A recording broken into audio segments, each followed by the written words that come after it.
I feel like I can speak, but Emma told me that I do well, but when it comes to Taryn, I'm an emotional wreck, so bear with me. My sweet Taryn, my babe, my bitch, my bestie, my boo.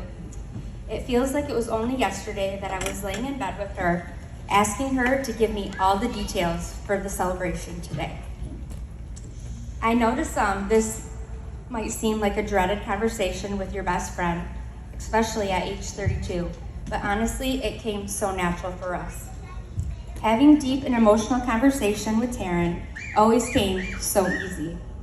I mean, don't get me wrong, I cried to her more times than I can count, but then I would follow up by asking, but for real, who do you want me to kick out if they show up? Then we would get off topic for a while, of course, because Lord knows her and I's attention span together.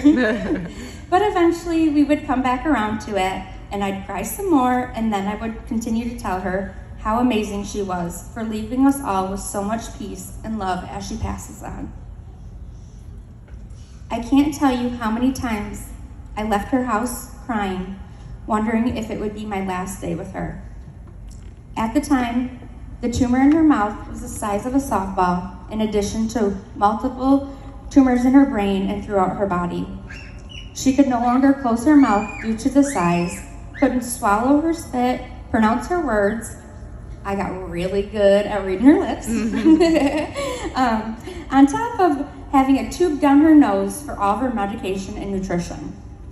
Her doctors had told her they were stopping treatment and she needed to get her things in order. But don't worry, she left the hospital that day wondering who in the hell they thought they were telling her she was going to die. How in the heck is this girl so strong, so fierce, and so unbreakable when faced with so damn much?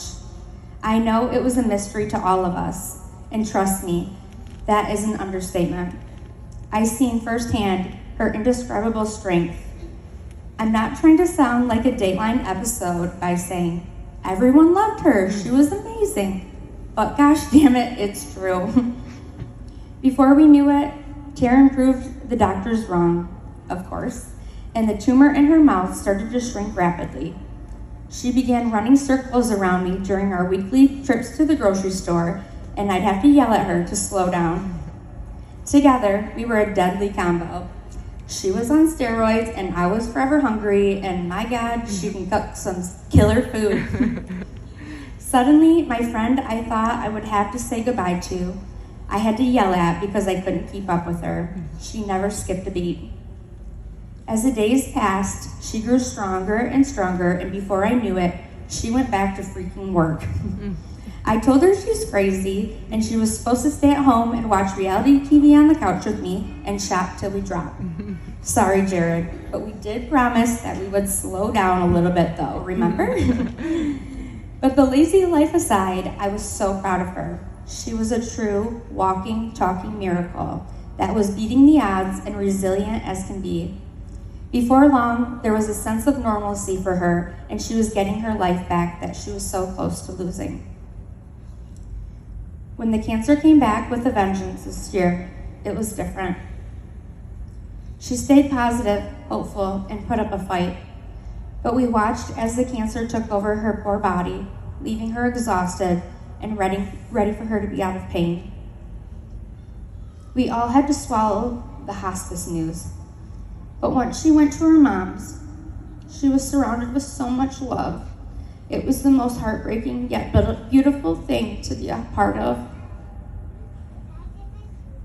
I read a quote that said, "My love for you will never end, so neither will my grief."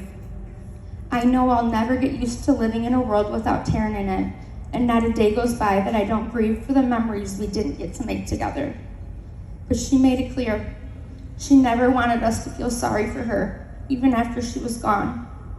She used her horrible diagnosis to teach all of us so much, and she will live in us forever, and I am so, so grateful. When Taryn described her celebration to me, she said, and I quote, "I want people to be high, I want people to have fun, and I want people to be like, yay, Taryn!" So let's light our joints, raise our glasses, and cheers to our girl. I love you, Taryn.